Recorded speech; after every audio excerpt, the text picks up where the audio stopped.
Welcome to Can Angels Fly Tarot. I'm Nancy, and today I'm here to make a brief video.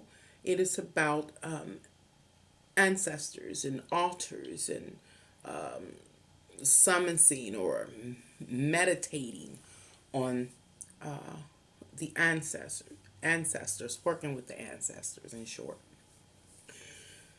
I don't know much about this type of work, but I'm going to share the little that I have come to know in my time.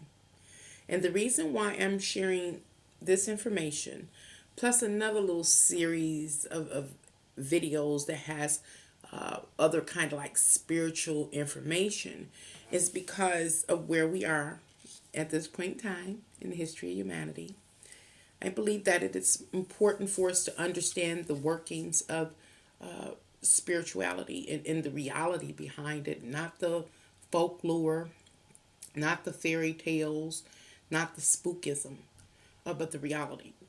And so, what I'm not going to speak about, I'm not going to speak about, like, how can I say this?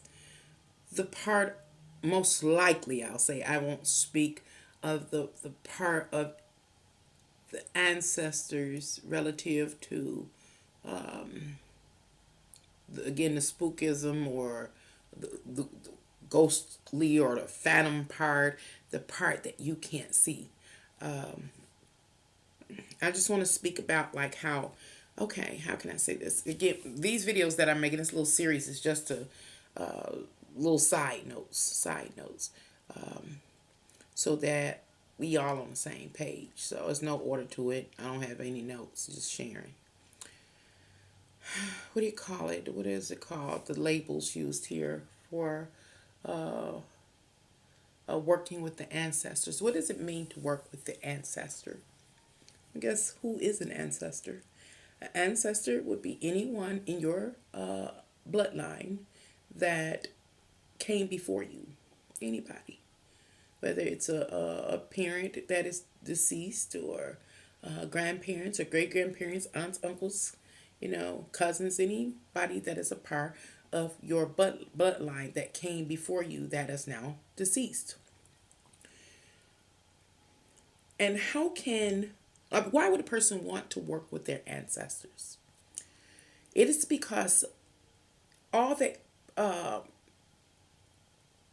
preceded you in this life had their set of life experiences. Their life experiences were fairly unique for themselves, which suggests that they had their own set of challenges and victories and trials and tribulations, and therefore were confronted with overcoming those trials, tribulations, and challenges. They celebrated their victories in their own unique way. That's something that was with their taste, their taste, how they, celebrated.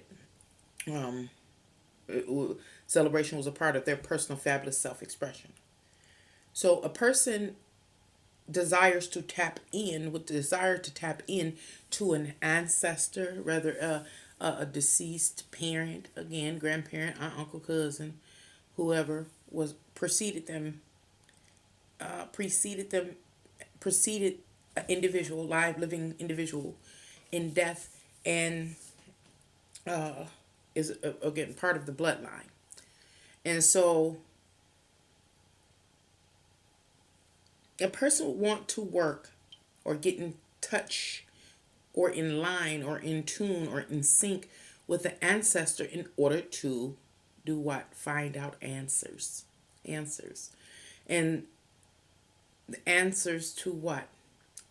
The person who is living, that has the interest in working with the ancestors, wants the answer to some current trial or tribulation or challenge.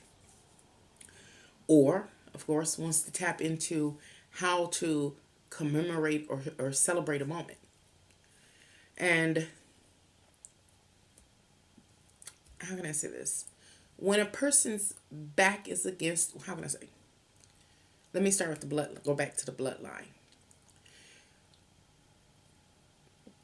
people that share the same bloodline have what we call generational sometimes issues, generational trials and tribulations, challenges, things like that. What do I mean? It's possible that if your grandmother, your great grandmother had a particular medical problem, that can be her, the health condition could be hereditary for the person that's alive now. It can be hereditary. So one may want to tap into the ancestors' life relative to a particular subject that is directly related to the bloodline. Like I just talked about, a health issue. And there's a wide variety of issues that one may want to address or move to address through tapping into their ancestors. I was going to say that sometimes a person's back is against the wall in life and you're at your wits' end and you just don't know what to do. And for some, they decide to tap into the ancestors for answers, possibilities to, brainstorm. Why would a person want to work with the ancestors to do what? Get answers to life trials, tribulations, and challenges, and or figure out how to, commemorate a victory, a moment of bliss. What else I want to say? I should have wrote notes, but just want to get these little nicks and cranny messages out. So we are on the same page as we move forward. Before we move forward, setting up an altar. Why do we set up an altar if we know our deceased loved ones don't have a physical vessel? They cannot see or hear or smell or taste or touch in the context of a person in a physical body. It's not the same. Why will we set up an altar? In order to taunt our ancestors? It is my belief, based on what I've experienced in my life and my practices, is that we set up altars like this commemorance, this remembrance of the person that was. Gazing upon them, once more. Only through a photo is it possible, because they don't have a physical vessel anymore.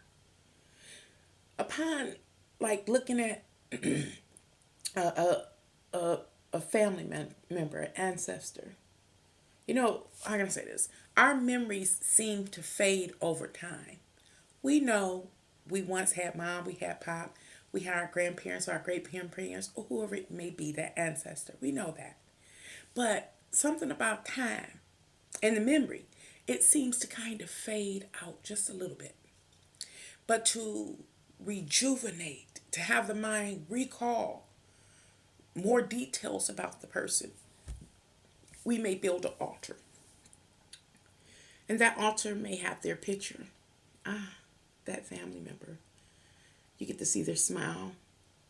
You get to kind of pierce and see the spirit that they carried with them, how they dressed. Then you can kind of start to imagine how they speak. At some point in time, you might even recall what they like.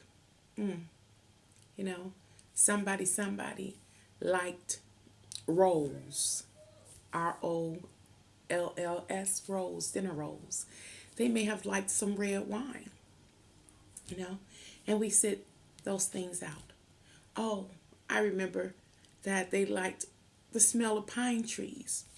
Maybe you burn a scented candle. And these are the kind of things that we can add to an altar. We might say, oh, this ancestor was a little rough around the edges. Let me add this crystal, clearing crystal to, bless their essence. Those kind of things. And the reason why I believe that we set out and build altars is not so much for the ancestor who has no physical vessel, nor any of the physical five senses, not in the sense of a living being. But we set them out for ourselves to help us recall the ancestor and recall the stories of their lives that we heard about. And we go down memory lane. Now, even if we ain't know this ancestor personally, we could tap into who told us the story about that ancestor. And with that ancestor we are interested in working with or invoking was about. In order to do what? Find the answers to some of our life challenges, our trials, our tribulations, to see what type of the character trait, what it can get you, what it's directly related to. Example, if you have an ancestor that was been on anger, rode with the spirit of anger, to hear the story of that ancestor's different life experiences and the activities, to see what they were able to accomplish and how anger might have been the spirit that tripped them up in some way. You learn from that. To me, that's what's working with the ancestors means. Building the altar, as you work with the ancestors, that's what it means to me. To invoke a recall, a memory, in order to come to resurface stories, those kind of things, so that you can learn from them, so that you can do what? Execute that in your own life. It helps you to bring wisdom into your life. Actually, working with the ancestors is like this form of meditation in which you get to, again, meditate on their lives, meditate on their influence or impact upon others' life in this world, and maybe even your own life. Why am I making this video?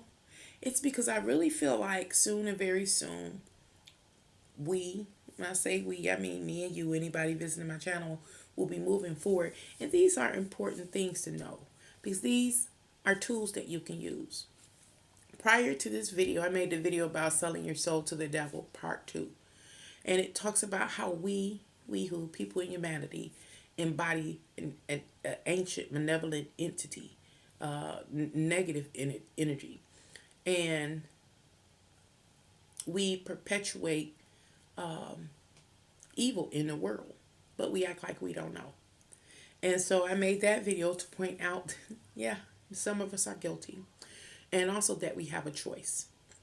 Now, in this video, I'm talking about the ancestors, because I'm talking about what you can tap into to help you make the decisions that you need to make, to help you figure out some answers to some of your life challenges, to help you understand why some of us set out altars. It's to help us focus, to help us meditate, to spark the memory, and it depends on what your ancestor had, what they had obtained in life, as far as knowledge and how they were able to execute it and the various experiences that they had. And the question is, how can it help you? How can it help you?